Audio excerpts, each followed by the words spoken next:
তাহলে সে যেহেতু তার সৈন্যবাহিনী আছে, সব আছে, সে এটা গ্রহণ করবে না, কোনো ক্রমেই করবে না। তার মজলিসে সে কোনো প্রকার অহংকার, দাম্ভিকতা সে সহ্য করবে না, এটাই স্বাভাবিক। তো এখানে আল্লাহ তাআলা কি বললেন, ফাকুলা লাহু কাওলান লাইয়িনা, সুতরাং তোমরা উভয়ে তার সাথে নম্র ব্যবহার করবে।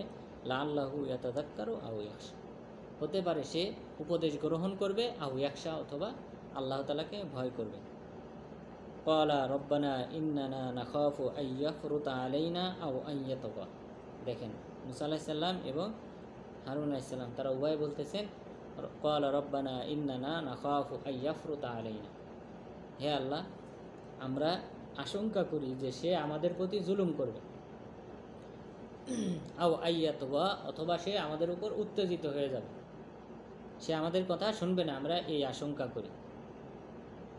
ক্বালা লা তাখাফা, তোমরা ভয় পেও না, ইন্নানি মাকুমা আসমাউ ওয়া আরা, আমি তোমাদের উভয়ের সাথে আছি এবং আমি তোমাদের উভয়ের কথোপকথন শুনব, ওয়া আরা, এবং দেখব। আমি তোমাদের কথোপকথন শুনি এবং দেখি, সুতরাং তোমরা ভয় পেও না, আমি তোমাদের সাথেই আছি। দেখেন এখানে যে মাকুমা, আমি তোমাদের সাথেই আছি, এটা সাধারণত আরবি ভাষাতে এবং আমার সব ভাষাতেই ব্যবহার হয়, যে আমি তোমার সাথে আছি বলতে সহযোগিতার ক্ষেত্রে আমি তোমার সাথে আছি। তো এটা আমাদের বাংলা ভাষাতেও ব্যবহার হয়, আরবি ভাষাতেও ব্যবহার হয়, সব ভাষাতে। এখানে আল্লাহ তাআলা আমাদের সাথে আছেন বলতে আল্লাহ তাআলা সব জায়গায় আছেন এটা বোঝা যাবে না, এটা বরং কাফের, এটা হলো জাহমিয়াদের আকিদা যে আল্লাহ তাআলা সর্বত্র বিরাজমান, এটা কুফরি আকিদা, এটা থেকে আমাদেরকে বেরিয়ে আসতে হবে। এখানে আল্লাহ তাআলা বললেন ইন্নানি মাআকুমা, আমি তোমাদের উভয়ের সাথে আছি, অর্থাৎ সহযোগিতার ক্ষেত্রে। আমি শুনতেছি, দেখতেছি ফিরআউন কি করবে, তো এখানে আমি তোমাদের উভয়কে সাহায্য করব, অর্থাৎ আল্লাহ তাআলা আছেন সাত আসমানের উপরে আরশে, সেখান থেকেই আল্লাহ তাআলা দেখতেছেন, শুনতেছেন এবং সাহায্য সহযোগিতা করবেন। ফাতিয়াহু ফাকুলা ইন্না রাসূলা রাব্বিক, তোমরা উভয়ে যাও এবং ফিরআউনকে বলো ইন্না রাসূলা রাব্বিক, আমরা উভয়ে হলাম আল্লাহ তাআলার রসুল, আল্লাহ তাআলা আমাদেরকে পাঠিয়েছেন। ফাআরসিল মাআনা বানি ইসরাঈল ওয়ালা তুআযিবহুম, তুমি আমাদের সাথে বানু ইসরাইলকে ছেড়ে দাও, ওয়ালা তুআযিবহুম, বানু ইসরাইলকে শাস্তি দিও না। অর্থাৎ সে ফিরআউন বানু ইসরাইলকে, তাদের সবাইকে দাস দাসীতে পরিণত করেছিল। মূলত এই মিশরে বানু ইসরাইলের আসার পিছনে আপনারা সবাই জানেন ইউসুফ আলাইহিস সালামের অবদান আছে। ইউসুফ আলাইহিস সালাম যখন মিশরের দ্বিতীয় ব্যক্তিতে পরিণত হন মিশরে, তখন তিনি তার পিতাকে ইয়াকুব আলাইহিস সালামকে এবং তার যত সন্তান আছে 12টা গোত্র, 12 সন্তান, অর্থাৎ 11 সন্তান ইউসুফ আলাইহিস সালামকে বাদ দিয়ে বাকি 11 ভাই, তাদের সবাইকে নিয়ে আসে। তাদেরকে নিয়ে আসার পর এখানে তারা বসবাস শুরু করে, বাদশাদের সাথে মিলে তারা এই মিশরে অবস্থান করতেছে। তাহলে এখানে কিপ্তি একটা বংশ, ফিরআউনের বংশধারা, আর এখানে ইয়াকুব আলাইহিস সালামের বংশধারা, দুইটা বংশ, ইউসুফ আলাইহিস সালামের বংশধারা। তো এইভাবে তারা এখানে সুখে সুন্দরভাবে বসবাস করতেছিল। কিন্তু আপনারা জানেন বানু ইসরাইলের কীর্তিকর্ম, তারা আসলে নানানভাবে তারা আনুগত্যকে তারা কোনো সময় প্রশ্রয় দেয় না। এমনকি মুসা আলাইহিস সালামের মতো নবীকেও তারা কোনো সময় তার আনুগত্য করেনি, অধিকাংশ সময় তারা অবাধ্যতা করেছে। স্পষ্টভাবে বলেছে, যখন বললেন যে যাও শাম দেশে বাইতুল মুকাদ্দাসে এখানে যারা আছে আমালেকা, এদের সাথে যুদ্ধ করো, তখন বলল ইযহাব আনতা ওয়া রাব্বুকা ফাকাতিলা, হে মুসা তুমি যাও, তোমার রব যাও, দুইজনে মিলে যুদ্ধ করো। কত বড় কুফরি কথা চিন্তা করতে পারেন? এর চেয়ে কুফরির বড় কথা কিছু থাকতে পারে? একজন নবীকে যদি আপনি বলেন যে তুমি আর তোমার রব যায় যুদ্ধ করো, ইন্না হা হুনা কাঈদুন, আমরা এখানে বসে আছি, বসে থাকবো, এর চেয়ে বড় বড় অবাধ্যতা তারা করেছে। তো এই সকল অবাধ্যতার কারণেই বানু ইসরায়েলের প্রতি আল্লাহর শাস্তি স্বরূপ এই মিশরের বাদশারা পরবর্তীতে এদেরকে ডেকে এনেছিল, আবার এদেরকেই দাস দাসীতে পরিণত করেছে, কালক্রমে এদেরকে দাস দাসীতে পরিণত করেছে। এরপর দাস দাসীতে পরিণত করার পর মুসা আলাইহিস সালাম চেষ্টা করলেন যেন এদেরকে এই দাসত্ব থেকে বের করে আনার চেষ্টা করলেন, ফিরআউনকে অনুরোধ করলেন যে আপনি এদেরকে ছেড়ে দেন, আমাদের সাথে আমরা অন্যত্রে চলে যাব। ওলা তো আযদিবহুম, আপনি এদেরকে শাস্তি দিয়েন না। কদ জিনাকা বিআয়াতিন মির রাব্বিক ওয়াসসালামু আলা মান ইত্তাবাআল হুদা, আমরা আপনার কাছে এসেছি আল্লাহ তাআলার পক্ষ থেকে নিদর্শন নিয়ে। অর্থাৎ নিদর্শন বলতে আগের যে দুটি, লাঠি সাফ হয়ে যাওয়া এবং হাত শুভ্র হয়ে যাওয়া, এই দুটি নিদর্শন নিয়ে এসেছি। ওয়াসসালামু আলা মান ইত্তাবাআল হুদা, আর শান্তি বর্ষিত হোক যারা সত্যের অনুসরণ করবে, তাদের উপর শান্তি বর্ষিত। এটাই হলো সালাম দেওয়ার নিয়ম। যদি কাফের এবং মুসলমান একই মজলিসে অবস্থান করে তখন তাদেরকে সালাম দিতে হবে কিভাবে? এভাবে, আসসালামু আলা মান ইত্তাবাআল হুদা, যে সত্যকে অনুসরণ করবে তার উপর শান্তি বর্ষিত হবে। তো এইভাবেই সালাম দিতে হয়। এই বাক্যটাই মুসা আলাইহিস সালাম সেখানে বললেন, ইন্না কদ উহিয়া ইলাইনা আন্নাল আযাবা আলা মান কাযাবা ওয়া তাওয়াল্লা। এখন দেখেন, ফিরআউনের কাছে নিদর্শন নিয়ে যাওয়ার পিছনে মূল কারণ হলো, কারণ আপনি কেউ একজন গিয়ে যদি দাবি করে যে আমি আল্লাহর প্রেরিত রসুল, এটা ফিরআউন মানবে না, এটাই স্বাভাবিক। কিন্তু যখন বলল যে না, আমি যে আল্লাহর পক্ষ থেকে এসেছি, আমার কিছু নিদর্শন আছে, যে আল্লাহ তাআলা আমাকে সাহায্য করেন, যে আমার হাতে যে লাঠিটা দেখতেছো, এই লাঠিটা আমি যদি ছেড়ে দিই এখনই সাপে পরিণত হবে আল্লাহর নির্দেশ। এটাই আল্লাহ তাআলার অস্তিত্বের একটা নমুনা, নিদর্শন, যে আমি তোমাদের মাঝে বড় হয়েছি, তোমাদের সাধারণ মানুষ, তোমার ঘরে বড় হয়েছি, লালিত পালিত হয়েছি, হঠাৎ করে আমি কিভাবে এত বড় নিদর্শন পাই? যদি আল্লাহ তাআলা অস্তিত্ব না থাকে তাহলে আমি কিভাবে এই নিদর্শনগুলি তোমাদেরকে দেখাই? তোমাদের মধ্যে কেউ তো এরকম নিদর্শন দেখাতে পারবে না, কিন্তু আমি পারতেছি, কারণ আল্লাহ তাআলা আমাকে সাহায্য করেছেন, সহযোগিতা করেছেন, এই কারণে। তখন ফিরআউনের মজলিসে এই দুইটা নিদর্শন দেখিয়েছিলেন। ইন্না কদ উহিয়া ইলাইনা আন্নাল আযাবা আলা মান কাযাবা ওয়া তাওয়াল্লা, নিশ্চয়ই আমাদের কাছে ওহী করা হয়েছে যে শাস্তি অবধারিত তাদের জন্য যারা মিথ্যা প্রতিপন্ন করবে এবং মুখ ফিরিয়ে নেবে। অর্থাৎ আমরা যে এই শান্তির দিকে, এক আল্লাহর ইবাদতের দিকে আহ্বান করতেছি, এই ডাকে যদি আপনি সাড়া না দেন তাহলে আপনাদের উপর শাস্তি অবধারিত, অর্থাৎ কিয়ামত, মৃত্যুর পর আল্লাহ তাআলা শাস্তি দেবেন। ক্বালা ফামার রব্বুকুমা ইয়া মূসা, এখন ফিরআউন প্রশ্ন করতেছে, ফামার রব্বুকুমা ইয়া মূসা, হে মূসা তোমাদের রব কে? হে মূসা এবং হারুন তোমাদের রব কে? অর্থাৎ ফিরআউন তো নিজেকে রব দাবি করেছিল, তো সে মনে করতো সে নিজেই রব। তো এই দুইজন যখন আলাদা দুইটি নিদর্শন নিয়ে আসলো, তখন বলল ফামার রব্বুকুমা, তোমাদের রব কে? আমি ছাড়া তোমাদের আর কে, কোন রব আছে? ক্বালা রব্বুনাল্লাযী আ'তা কুল্লা শাইইন খালকাহু সুম্মা হাদা, আমাদের রব হলেন তিনি যিনি সমস্ত কিছু সৃষ্টি করেছেন, সুম্মা হাদা, এবং উপযুক্তভাবে উপযুক্ত আকৃতি দিয়ে সৃষ্টি করেছেন, সুম্মা হাদা, এরপর তাকে পথ দেখিয়েছেন সে কীভাবে চলবে। দেখেন, সমস্ত সৃষ্টিগুলিকে আল্লাহ তাআলা বিশেষ জ্ঞান দান করেছে, সে কীভাবে জীবনযাপন করবে, কিভাবে তার বংশ বিস্তার করবে, কিভাবে তার রিজিক উপার্জন করবে। আল্লাহ তাআলা সব জীবজন্তুকে, মানুষকে, সবাইকে আল্লাহ তাআলা এটা শিক্ষা দিয়েছে, শুধু সৃষ্টি করে ছেড়ে দেন নাই। বলছেন মুসা আলাইহিস সালাম বললেন, আ'তা কুল্লা শাইইন খালকা, আল্লাহ তাআলা প্রতিটি সৃষ্টিকুলকে তার উপযুক্ত আকৃতি দান করেছেন, সুম্মা হাদা, এরপর তাকে শিক্ষা দান করেছেন সে কীভাবে তার, আব্দুল্লাহ ইবনে আব্বাস রাদিয়াল্লাহু আনহু বলেছেন, সে কীভাবে মানকাহাহু ওয়া মাতআমাহু ওয়া মাশরাবাহু, যে প্রতিটা জীবজন্তুকে সৃষ্টি করার পর সে কীভাবে বংশবিস্তার করবে, সে কীভাবে খাবার এবং পানীয় উপার্জন করবে, সেটা আল্লাহ তাআলা শিক্ষা দিয়েছে। একটা গরুর বাছুর যখন ভূমিষ্ঠ হয়, ছাগলের বাচ্চা যখন ভূমিষ্ঠ হওয়ার পর দেখবেন সে তার মায়ের দুধ খোঁজে বা চাটতে শুরু করে। তাকে কে শিক্ষা দিল যে তার মায়ের বাট চাটতে হবে, বাট চাটলে দুধ আসবে, এটাই তার খাবার? কে শিক্ষা দিয়েছে? আল্লাহ তাআলা শিক্ষা দিয়েছে। তো এইভাবে সমস্ত সৃষ্টিগুলিকে, কে কার শত্রু, বাঘ যে এই গরু, ছাগল, দুম্বা ইত্যাদির শত্রু, কে শিক্ষা দিয়েছে? আল্লাহ তাআলা শিক্ষা দিয়েছে। সবাই এসব সৃষ্টিকুল সবাই নিজের বন্ধুকে চিনতে পারে, শত্রুকে চিনতে পারে, তারপর কিভাবে সে খাবার রিজিক উপার্জন করবে সেটা বোঝে, এবং কিভাবে নিজেদের বংশ বিস্তার করবে সেটাও জানে। এটা আল্লাহ তাআলা তবিয়তগতভাবে, সৃষ্টিগতভাবে আল্লাহ তাআলা এই গুণাগুণগুলি দান করেছেন। ক্বালা ফামা বালুল কুরুনিল উলা, হে মুসা, তুমি যে এই তাওহীদের দিকে, তোমার রবের দিকে, এক আল্লাহর ইবাদতের দিকে আহ্বান করতেছো, ফামা বালুল কুরুনিল উলা, তাহলে পূর্ববর্তী যুগ, আমাদের পূর্বে যারা ছিল তারাও তো এই শিরকে অর্থাৎ বিভিন্ন মাবুদের উপাসনা করত, মূর্তির পূজা করত, তো তারাও তো মারা গেছে, তাহলে তাদের কি হবে?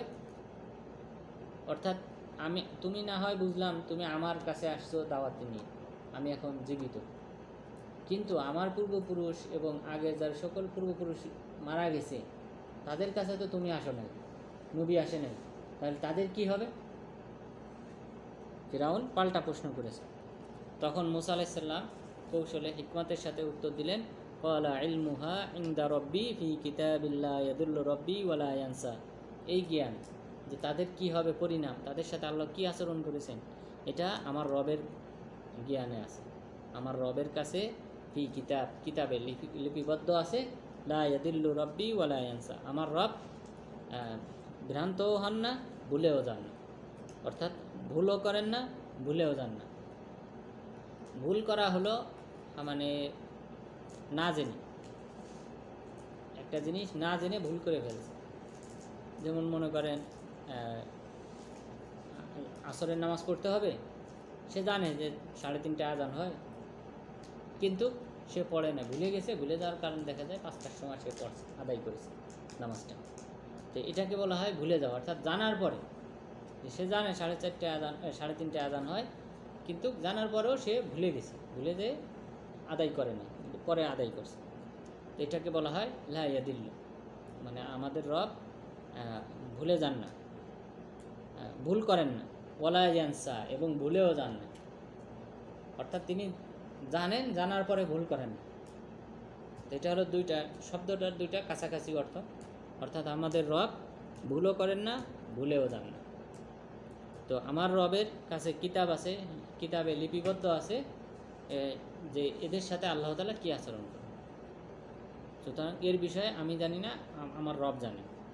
এবার কৌশলে আর কি তিনি উত্তরটা দিলেন, আল্লাযী জাআলা লাকুমুল আরদা মাহদা ওয়া সালাকা লাকুম ফিহা সুবুলা, আর আমার রব হলেন আল্লাযী জাআলা লাকুমুল আরদা মাহদা, যিনি তোমাদের জন্য এই পৃথিবীটাকে বসবাসের উপযোগী করেছেন, ওয়া সালাকা লাকুম ফিহা সুবুলা, এবং সেখানে রাস্তা তৈরি করেছেন, মানুষের চলাফেরার জন্য রাস্তার ব্যবস্থা করেছেন। ওয়া আনজালা মিনাস সামাই মাআ, আসমান থেকে বৃষ্টিপাত বর্ষণ করেন। ফা আখরাজনা বিহি আজওয়াজাম মিন নাবাতিন শাত্তা, এবং এই বৃষ্টির পানির মাধ্যমে আমি জোড়ায় জোড়ায় বিভিন্ন ধরনের উদ্ভিদ উৎপাদন করি। তাহলে প্রতিটা উদ্ভিদ বলা হয় যাদের কাণ্ড নাই, অর্থাৎ যেমন লতা পাতা, তারপর লাউ গাছ, কুমড়া গাছ, যাদের কাণ্ড নাই, শক্ত কাণ্ড নাই, এদেরকে বলা হয় উদ্ভিদ। তো এই উদ্ভিদ জোড়ায় জোড়ায়, এরাও জোড়ায় জোড়ায় সৃষ্টি করেছেন আল্লাহ তাআলা। এমনকি ফুলের মধ্যেও কি আছে, জোড়া জোড়া আছে, ফুলেরও জোড়া আছে, গাছেরও জোড়া আছে, অর্থাৎ কোনোটা পুরুষ গাছ, কোনোটা মেয়ে গাছ, এইভাবে আল্লাহ তাআলা জোড়ায় জোড়ায় কী করছেন, সৃষ্টি করেছেন, অর্থাৎ যেন বংশধারা কি হয়, চলমান থাকে পৃথিবীতে। কুলু ওয়ারাউ আনআমাকুম, তোমরা খাও, ওয়ারাউ আনআমাকুম, এবং তোমাদের যে পশু আছে, গৃহপালিত পশু, এই পশুদেরকেও এখানে চড়াও, এই জমিনে ঘাস খাওয়াও, সেই ব্যবস্থা আমি করেছি। ইন্না ফি যালিকা লাআয়াতিল লিউলিন নুহা, নিশ্চয়ই ইহাতে রয়েছে নিদর্শন, লিউলিন নুহা, বিজ্ঞবানদের জন্যে ইহাতে রয়েছে নিদর্শন। অর্থাৎ আল্লাহ তাআলা আসলে এই পৃথিবী সৃষ্টি, এটা আসলে অনেক বড় আশ্চর্যের বিষয়, যে পৃথিবীটা কেন এরকম সবুজ সমারোহে ভরা, এখানে বৃষ্টি আছে, পানি আছে, অক্সিজেন আছে, গাছপালা আছে, অন্যান্য জীবজন্তু আছে।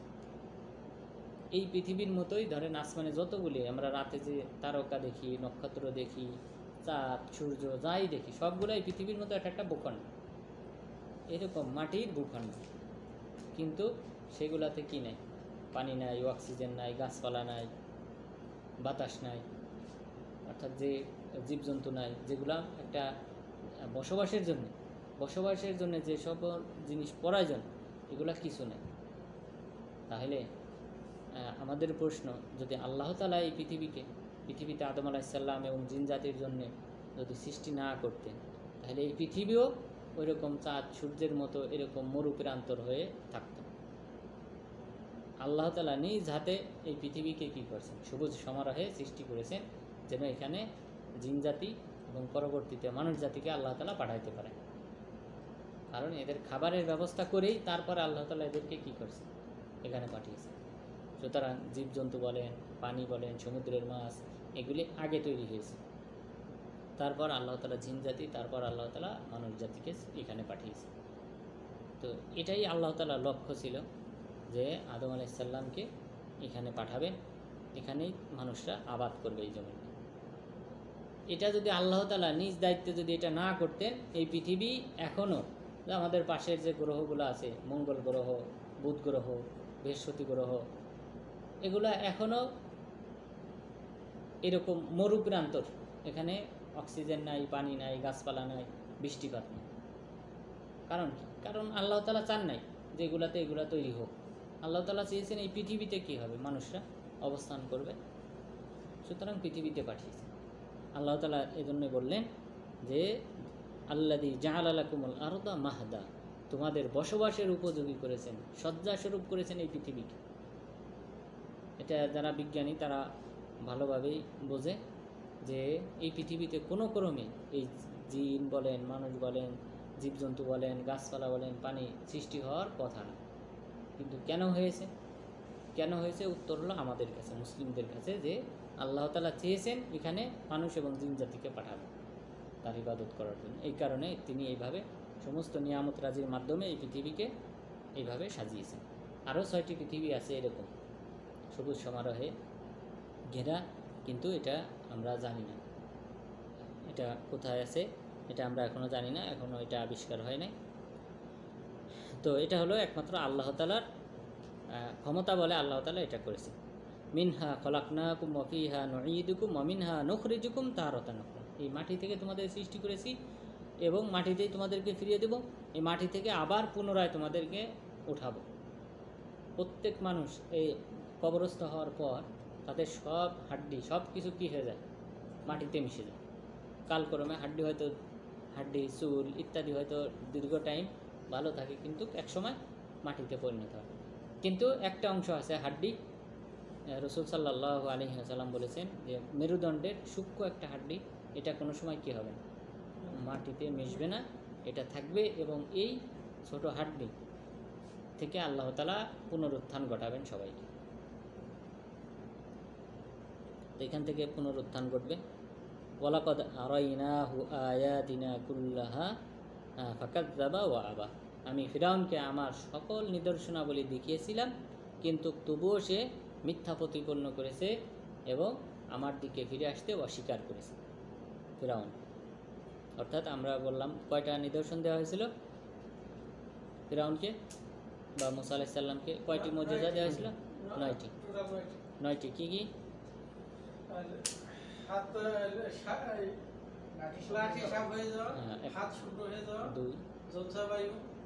ঝঞ্ঝাবায়ু, তুফান, তারপর জারাদ, টিট্টি, জাফাদে ব্যাং, আদ্দাম রক্ত, তারপর দুর্ভিক্ষ, পাহাড় এবং ফসল ধ্বংস, ফসলাদি ধ্বংস। অর্থাৎ ফসলাদি ধ্বংস হলে অটোমেটিক দুর্ভিক্ষ চলে আসে। এটা একটা আরেকটির সাথে জড়িত। এই 7টি আর এখানে 2টি, 9টি। এই মোট 9টি নিদর্শন আল্লাহ তাআলা দিয়েছিলেন মূসা আলাইহিস সালামকে এবং ফিরআউনকে। কিন্তু ফিরআউন এই নিদর্শনগুলি, অর্থাৎ সে স্পষ্টভাবে দেখতেছে যে তার পানি রক্তে পরিণত হয়ে গেছে, কিন্তু তবুও সেই ঈমান আনে না। এরপর তুফান, ঝঞ্ঝাবায়ু থামছে না, একাধারে চলছে, সব ধ্বংস, গাছপালা সব ধ্বংস করতেছে, বিল্ডিং, ঘরবাড়ি যা আছে। মূসা আলাইহিস সালামের কাছে এসে অনুরোধ করলো যে আপনি দোয়া করেন যেন আল্লাহ তাআলা কী করেন, এই তুফান বন্ধ করেন। মূসা আলাইহিস সালাম দোয়া করলেন, তুফান বন্ধ হইল, এই রক্ত এটাও দূর হয়ে গেল। এরপর ব্যাঙ, সে দেখতে পেল সব জায়গায় ব্যাঙে ভরপুর, তার ঘর সব জায়গায়। মুসা আলাইহিস সালামের কাছে লোক পাঠালো যে আপনি দোয়া করেন যেন আল্লাহ তাআলা কী করেন, এই বিপদ থেকে মুক্তি দেন। দোয়া করলেন, উঠে গেল। এইভাবে একটা একটা করে প্রতিটা বিপদ এইভাবে উঠে যায়। প্রতিবারই মুসা আলাইহিস সালামকে বলে দোয়া করতে, দোয়া করেন, উঠে যায়। তারপরও সে ঈমান আনে। আল্লাহ তাআলা বললেন আরাইনাহু আয়াতিনা কুল্লাহা, আমার সব নিদর্শন আমি তাকে দেখিয়েছিলাম। অন্য আয়াতে আল্লাহ তাআলা বলছেন ফাস্তাইকানাতহা, ফিরাউন সে ইয়াকিন, তার অন্তরে দৃঢ় বিশ্বাস সৃষ্টি হয়েছিল যে আল্লাহ তাআলা আছে, কিন্তু তবুও সে ঈমান আনে নাই। ক্বালা আজিতানা লিতুখরিজানা মিন আরদিনা বিসিহরিকা ইয়া মূসা, তখন সে বলল, ফিরাউন বলল, হে মূসা, তুমি কি এসেছো আমাদের কাছে আমাদেরকে এই জমিন থেকে, মিশর থেকে বের করার জন্যে তোমার এই জাদু বলে? দেখেন, এটা হলো একটা তোহমাত, মানে নবীগণকে এই অপবাদটা সব সময় দেওয়া হয়েছে। যখন কোনো নিদর্শন দেখানো হয়েছে, আল্লাহ তাআলার বড় নিদর্শন দেখানো হয়েছে, তখনই তারা বলতো এটা জাদু। অর্থাৎ জাদুটা হয় কার পক্ষ থেকে? শয়তানের পক্ষ থেকে। জিন জাতি, জিন, শয়তান, জিনদের মাধ্যমে জাদুবিদ্যাটা মানুষ শিখে। মানুষের মধ্যে যে গণক ঠাকুর আছে তারা শিখে এবং তার মাধ্যমে তারা জাদু করে। এটা হলো শয়তানের মাধ্যমে আসে। কিন্তু আল্লাহ তাআলার মাধ্যমে যে এই অলৌকিক জিনিসগুলা ঘটে সেটাকে বলা হয় মুজিজা। নবীদের হাতে যদি ঘটে ওটাকে মুজিজা বলা হয়। মুমিনদের হাতে যদি ঘটে তাহলে ওটাকে কারামা বলা হয়, কারামত, বা বাংলাতে কেরামতি বলা হয়। তো এটা হলো মুমিনদের হাতেও অনেক নিদর্শন আল্লাহ তাআলা ঘটান, অলৌকিক জিনিস ঘটান, তো এটাকে কারামত বলা হয়। আর নবীদের হাতে অলৌকিক কিছু ঘটলে সেটাকে মুজিজা বলা হয়। তো এই মুজিজা আল্লাহ তাআলার পক্ষ থেকে আসে, কিন্তু এই পার্থক্যটা না করে সব সময় অন্যান্য নবীদের উপর এই মিথ্যা অপবাদটা দেওয়া হতো যে জাদু করেছে। মুহাম্মদ সাল্লাল্লাহু আলাইহি ওয়াসাল্লাম যখন চন্দ্রকে দুই খণ্ডিত করলেন, তখন তারা বলল যে আমাদেরকে জাদু করেছে। তো এটা হলো মুজিজাকে অস্বীকার করার একটা অন্যতম পন্থা। ফালানাতিয়ান্নাকা বিসিহরিম মিথলিহি ফাজআল বাইনানা ওয়া বাইনাকা মাওঈদান লা নুখলিফুহু নাহনু ওয়ালা আনতা মাকানান সুওয়া। এরপর ফিরাউন বলল, আমরাও তুমি যে জাদু দেখিয়েছো অনুরূপ জাদু আমরাও দেখাবো। ফাজআল বাইনানা ওয়া বাইনাকা মাওঈদা, তুমি আমাদের মাঝে আর তোমার মাঝে একটা নির্দিষ্ট একটা দিন নির্ধারণ করো, সেই দিন লা নুখলিফুহু নাহনু ওয়ালা আনতা মাকানান সুওয়া, একটা নির্দিষ্ট স্থানে আমরা সবাই একত্রিত হব, যেখানে কেউ এই প্রতিশ্রুতি ভঙ্গ করবে না। অর্থাৎ ফিরাউন মনে করলো যে এটা হলো জাদু, তো এরকম জাদু তো আমরাও দেখাইতে পারি। অর্থাৎ সাপ হয়ে যাওয়া, এটা তখনকার যুগে সাধারণ বিষয় ছিল, জাদুকররা এটা করতে পারত। ক্বালা মাউঈদুকুম ইয়াউমাজ যিনা, ইয়াউমুজ যিনা। মুসা আলাইহিস সালাম বললেন যে ইয়াউমুজ যিনা, অর্থাৎ ইয়াউমুজ যিনা বলা হয় আনুষ্ঠানিকতার দিবস। এটা বলা হয় তাদের মধ্যে বাৎসরিক একটা দিন ছিল, যে দিনে তাদের এই অনুষ্ঠান হতো, সেই অনুষ্ঠানের দিন। আর মুজাহিদ রাহিমাহুল্লাহ তিনি বলে, সাঈদ বিন জুবাইর রাহিমাহুল্লাহ তিনি বলেছেন যে ইয়াউমুস সুক, বাজার বসতো একটা দিনে, নির্দিষ্ট একটা দিনে বাজার বসতো সপ্তাহে, সেই বাজারের দিন। বললেন যে এই বাজারের দিনে তোমরা একত্রিত হবে। তাহলে এটা বলেছেন সাঈদ বিন জুবাইর রাহিমাহুল্লাহ। আর আব্দুল্লাহ ইবনে আব্বাস রাদিয়াল্লাহু আনহু বলেছেন ইয়াউমুজ যিনা বলতে ইয়াউমুল ঈদ, অর্থাৎ তাদের বাৎসরিক একটা অনুষ্ঠান হতো, সেই অনুষ্ঠান ঈদের দিন। সেই ঈদের দিনে সবাইকে জড়ো করার নির্দেশ দিলেন। ওয়া আইয়ুহশারান নাসু যুহা, সকাল সকালে লোকদেরকে জড়ো করা হবে। জোহা বলতে হয় সকাল 10টার দিক, এই টাইমটাকে। ফাতাওয়াল্লা ফিরআউন ফাজামা কাইদাহু সুম্মা আতা, তখন ফিরআউন তার যে কৌশল আছে সেই কৌশলগুলিকে জমা করলো এবং সুম্মা আতা, এরপর উপস্থিত হলো এই স্থানে, যে স্থানটা নির্ধারণ করা হলো, যেই দিনটা নির্ধারণ করা হলো, সেই দিনে সেই স্থানে তারা উপস্থিত হলো। ক্বালা লাহুম মূসা ওয়াইলাকুম লা তাফতারু আলাল্লাহি কাযিবান ফায়ুসহিতাকুম বিআযাবিন ওয়া ক্বাদ খাবা মান ইফতারা। এরপর মুসা আলাইহিস সালাম তখন বললেন, যখন দেখলেন জাদুকররা সবাই একত্রিত হয়েছে, তখন তিনি বললেন, তোমাদের উপর দুর্ভোগ, তোমরা আল্লাহ তাআলার উপর মিথ্যা প্রতিপন্ন করো না। ফায়ুসহিতাকুম বিআযাব, তোমাদেরকে মূলোৎপাটিত করবে আল্লাহর শাস্তি। ওয়া ক্বাদ খাবা মান ইফতারা, আর সে ধ্বংস হলো যে আল্লাহ তাআলার উপর মিথ্যা অপবাদ দেয়। ফাতানাযাউ আমরাহুম বাইনাহুম ওয়া সাররুন নাজওয়া, তখন তারা পরস্পরে ঝগড়া বিবাদে লিপ্ত হলো, অর্থাৎ জাদুকররা এবং ফিরাউন। তারা ওয়াসারুন নাজওয়া, এবং তারা গোপনে তাদের গোপনে সংলাপ করলো যে কিভাবে তারা বিজয়ী হতে পারে, এটা গোপনে তারা সংলাপ করলো। ক্বালু ইন হাযানি লাসাহিরানি ইউরিদান আন ইউখরিজাকুম মিন আরদিকুম বিসিহরিহিমা ওয়া ইয়াযহাবা বিতরিকাতিকুমুল মুসলা। ক্বালু, তারা পরস্পর বলা বলি করলো যে এই দুইজন, অর্থাৎ মূসা আলাইহিস সালাম এবং হারুন আলাইহিস সালাম, তারা হলো দুইজন জাদুকর। তারা তোমাদেরকে তোমাদের এই জমিন থেকে বের করতে চায়, তাদের জাদু বলে, এবং তোমাদের যে জীবনযাপনের যে উন্নত জীবনযাপন করো তোমরা এখানে, সেই উন্নত জীবনযাপন তারা ধ্বংস করে দিতে চায়। ফাআজমিউ কাইদাকুম, সুতরাং তোমরা তোমাদের কৌশলগুলিকে একত্রিত করো।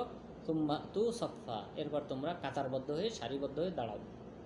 ওয়াকাদ আফলাহাল ইয়াউমা মান ইস্তাআলা, আজ সফল কাম হবে সেই ব্যক্তি যে ব্যক্তি বিজয়ী হবে, অর্থাৎ আজকেরটাই হলো সবচেয়ে বড় বিজয়। ক্বালু ইয়া মূসা ইম্মা আন তুলকিয়া ওয়া ইম্মা আন নাকুনা আউওয়ালা মান আলকা, তখন জাদুকররা বলল, হে মূসা, তুমি হয়তো তোমার লাঠি নিক্ষেপ করবে, না হয় আমরা আমাদের জাদুগুলা নিক্ষেপ করব। মূসা আলাইহিস সালাম বললেন, ক্বালা বাল আলকু, বরং তোমরাই নিক্ষেপ করো। ফাইদা হিবালুহুম ওয়া ইসিয়ুহুম ইউখায়্যালু ইলাইহি মিন সিহরিহিম আন্নাহা তাসআ, তখন তাদের যে লাঠি ছিল, লাঠিগুলা তারা যে নিক্ষেপ করেছিল, এবং তাদের যে রশিগুলা ছিল, রশি নিক্ষেপ করছিল, সেগুলি সাপ। ইউখায়্যালু ইলাইহি মিন সিহরিহিম, তাদের জাদু বলের কারণে মনে হলো মূসা আলাইহিস সালামের কাছে যে আন্নাহা তাসআ, এগুলি চলাফেরা করতেছে, ছুটাছুটি করতেছে, সাপগুলো সাপ হয়ে ছুটাছুটি করতেছে। ফাআউজাসা ফি নাফসিহি খিফাতাম মূসা, তখন মূসা আলাইহিস সালাম ভীত বিহ্বল হয়ে গেলেন, তার অন্তরে ভয় সৃষ্টি হলো, অর্থাৎ এতগুলা সাপ একসাথে, লাঠি রশি সবগুলো একসাথে সাপ হয়ে ছোটাছুটি শুরু করছে। মূসা আলাইহিস সালামের মনে স্বাভাবিক, এটা তবিয়তগত ভয়, এটা সবার মাঝে আছে, এটা শিরিক না, অর্থাৎ তবিয়তগতভাবে ভয় পাওয়া, যেমন বাঘ দেখলে আমরা ভয় পাই, এটা স্বাভাবিক, এটা মানুষ ভয় পাবে, এখানে এটা শিরিক হবে না। কিন্তু শিরিক হবে যে অনিষ্ট করার ক্ষমতা যেটা আছে একমাত্র আল্লাহ তাআলার, সেই বিষয়ে আল্লাহকে বাদ দিয়ে অন্য কাউকে ভয় করলে, যেমন অনেকে আছে পীরকে ভয় পায়, যে সে যে জিকিরগুলা দিছে, এই জিকিরগুলা যদি প্রতিদিন না পাঠ করে তাহলে তার বড় ধরনের ক্ষতি হয়ে যাবে। এই যে ভয়টা, এটা হলো এই মাখলুককে ভয়, এই মাখলুকের ক্ষতি করার কোনো কি নাই, অধিকার নাই, ক্ষমতা নাই। এই ব্যক্তিকে যদি কেউ ভয় পায় দূর থেকে, তাহলে এটা হবে শিরিক। কিন্তু তবিয়তগতভাবে যে ভীতিটা, এটা শিরিক না। তো মূসা আলাইহিস সালামের অন্তরেও এই ভয় ভীতি সৃষ্টি হলো। কুলনা লা তাখাফ ইন্নাকা আনতাল আ'লা, তখন আমি বললাম, অর্থাৎ আল্লাহ তাআলা বললেন মূসা আলাইহিস সালামকে, তুমি ভয় পেও না, তুমি আজকে বিজয়ী হবে। ওয়া আলকি মা ফি ইয়ামিনিকা তালকাফ মা সানাউ ইন্নামা সানাউ কাইদু সাহির ওয়া লা ইফলিহু সাহিরু হাইসু আতা, যে তুমি তোমার ডান হাতে যা আছে তা নিক্ষেপ করো, তারা যে জাদু তৈরি করেছে সেটা সব গিলে ফেলবে। ইন্নামা সানাউ কাইদু সাহির, এটা হলো জাদুকরের কলা কৌশল। ওয়া লা ইফলিহু সাহিরু হাইসু আতা, জাদুকর কখনোই কোথাও সফল কাম হয় না। এই ফাউলকিয়া সাহারাতু সুজ্জাদান ক্বালু আমান্না বিরব্বি হারুন ওয়া মূসা, তখন যখন মূসা আলাইহিস সালাম লাঠি নিক্ষেপ করলেন, তখন এই লাঠি সবগুলি সাপকে গিলে ফেলল, সবগুলি, তারা যে রশি লাঠি নিক্ষেপ করেছিল সাপে পরিণত হয়, সবগুলি খেয়ে ফেলার পর এই দৃশ্য যখন দেখলো জাদুকর, তারাও তো মানুষ, তারা তো জানে জাদুর পাওয়ার কতটুকু। তারা যখন দেখলো যে আমাদের জাদুর পাওয়ার আর মূসা আলাইহিস সালামের এই অলৌকিক ঘটনা, দুটার মাঝে আকাশ পাতাল পার্থক্য, তখন তারা ফাউলকিয়া সাহারাতু সুজ্জাদান ক্বালু আমান্না বিরব্বি হারুন ওয়া মূসা, তারা সবাই সিজদায় লুটে পড়ল এবং বলল, আমরা হারুন এবং মূসা আলাইহিস সালামের রবের প্রতি ঈমান আনলাম। এরপর ক্বালা আমানতুম লাহু ক্বাবলা আন আযানা লাকুম, তখন এরপরে ফিরাউন কিছু পদক্ষেপ গ্রহণ করেছিল তাকে এই জাদুকর এদেরকে শাস্তি দেওয়ার জন্য। এই বিষয়গুলি ইনশাআল্লাহ আমরা আগামী সপ্তাহে আলোচনা করব। তাহলে আজকের আলোচনায় আমরা যে বিষয়টি জানতে পারলাম যে আল্লাহ তাআলা মুসা আলাইহিস সালামের উপর অনেকগুলি নিয়ামত দান করেছিলেন, যেটা পূর্বে উল্লেখ করেছেন। পূর্বে উল্লেখ করার পর পরবর্তীতে আরেকটা নিয়ামতের কথা স্মরণ করিয়ে দিলেন যে তুমি যখন শৈশবে ছিলে, তোমার যখন ভূমিষ্ঠ হয়, তখন তোমার প্রতি আমি রহম করেছিলাম, তোমাকে সমুদ্রে ভাসিয়ে দেওয়া হয়েছিল এবং সেখান থেকে আমার এবং তোমার শত্রু গ্রহণ করেছিল এবং তার ঘরে আমি তোমাকে লালিত পালিত করেছি এবং এক সময় তোমার মায়ের কাছে আমি তোমাকে ফিরিয়ে দিই। এটা হলো তোমার প্রতি আমার বড় একটা অনুগ্রহ। এবং তুমি এক ব্যক্তিকে হত্যা করেছিলে, তুমি ভীত বিহ্বল ছিলে নিহত হওয়ার, তো আমি সেখান থেকে সেই দুশ্চিন্তা থেকে আমি তোমাকে মুক্তি দিয়েছিলাম। এরপর আল্লাহ তাআলা দাওয়াতি কাজের নির্দেশ দিলেন মুসা আলাইহিস সালাম। এটা হলো প্রথম দাওয়াতি কাজ মুসা আলাইহিস সালামের, অর্থাৎ নবুয়াত পেলেন এই তুর পর্বতে। এখান থেকে ওনার নবুয়াতের দাওয়াতি কার্যক্রম শুরু হয়। এরপর প্রথমে মুসা ফিরাউনের কাছে পাঠানো হয়, ফিরাউনের কাছে গিয়ে তার সাথে নম্র আচরণ করতে বলা হয় এবং যে নিদর্শন দুটি আছে সেই নিদর্শন দুটি দেখানোর পরেও ফিরাউন অহংকার বশত বলল যে এটা হলো জাদু, এরকম জাদু আমিও দেখাতে পারি। তখন সে জাদু দেখানোর জন্য লোকদেরকে সবাইকে জড়ো হওয়ার নির্দেশ দিল।